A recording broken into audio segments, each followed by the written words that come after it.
Have you ever felt like you really needed to check what was up out there to stay connected, on Facebook, Snapchat, TikTok, Instagram, or whatever social media platform that you use, to go to all the events, the activities and parties that your friends are attending because, you might miss out on what's happening, or because you might find one, or you simply just can't decide what to do because you just feel like doing everything out there. Well, you might be suffering from the fear of missing out. So fear of missing out, which is also known as FOMO, is basically the fear of not being included in something that others are doing. And that something can be interesting, novel, or just fun. And fear of missing out can also be the desire, the need to feel continuously connected with what others are doing. FOMO. I think we all kind of feel a little bit of FOMO from time to time. I mean, how could we not, right? We're constantly being bombarded with advertisements about the things and the looks that we don't have and the experiences that we have not yet lived. And it's never been easier to suffer from FOMO these days, especially with the advent of technology, where everything is just so easily shared from across the globe and all the things that you're missing out on. It gets hard to appreciate your present moment and the things that you have right now. But the truth is, there's always going to be something to miss out on. I used to have a pretty bad case of FOMO.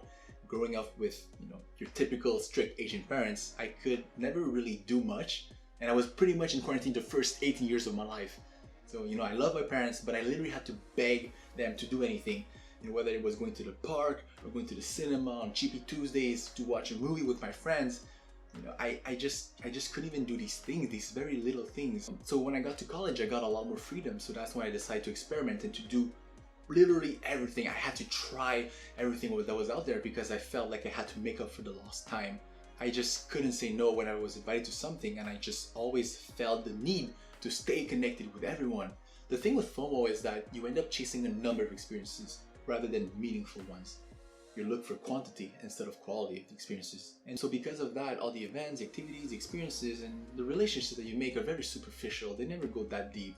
And what's the point of having 1,000 friends when you don't even have 2, 3, 4 really, really good friends that you can count on? So in my case, I neglected a lot of my good friends because I was chasing girls I didn't necessarily like, events and activities that I didn't belong to, and I didn't even enjoy doing. All of this when I could have spent that time doing the right things with the right people. So FOMO can present itself in many ways. It's not one size fits all, but one of the ways, in my case, if you've watched my first video, then you know how long I've been single for. So obviously I had to go to all the parties, all the events, just so that I might meet the one, because you never know, right?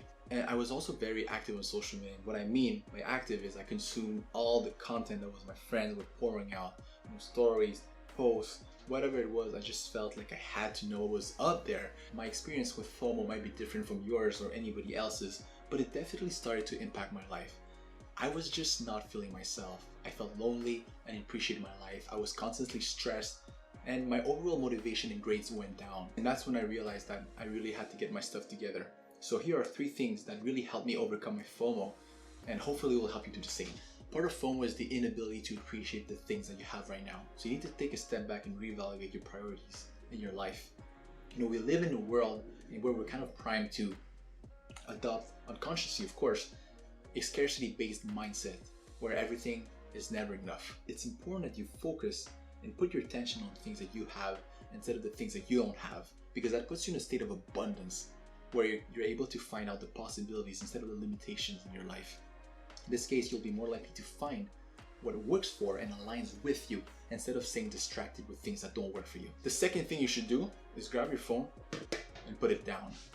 You don't need to keep up with the Joneses. You don't need to keep up with everything that everyone is doing out there. It's just not worth it. It's a waste of time. It's hard not to look at what everyone is doing online and not compare yourself with them. But at the same time, no one's going to put a bad picture of themselves or a bad post of themselves. Everyone is just showing a facade of them, a side of them.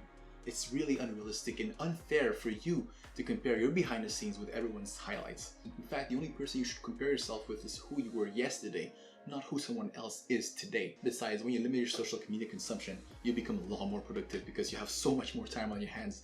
So it's a win-win situation. So put your phone down and limit your social media consumption. So the third tip that I have for you today, which actually should have been the first one, is acknowledging that there's always going to be something to miss out on. You're missing out on countless things all the time. While you're out there partying, you're missing out on a good night's sleep. While you're sleeping, you could be missing out on a good party.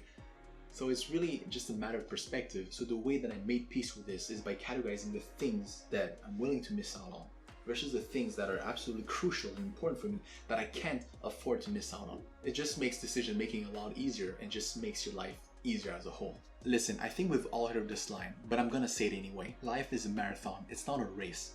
We all wanna live fast, we all wanna do things right now, but then we get out of breath and we get discouraged. So it's important to take a step back and to slow down and focus on the right things to build a strong foundation, because you're better off progressing slowly every day than to be stuck because you're literally distracted by everything.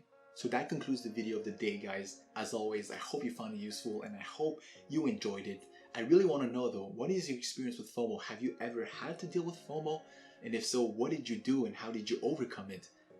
If you enjoyed the video and the content of this channel, please consider subscribing and please leave a like. That being said, thank you so much for watching and I will see you next time.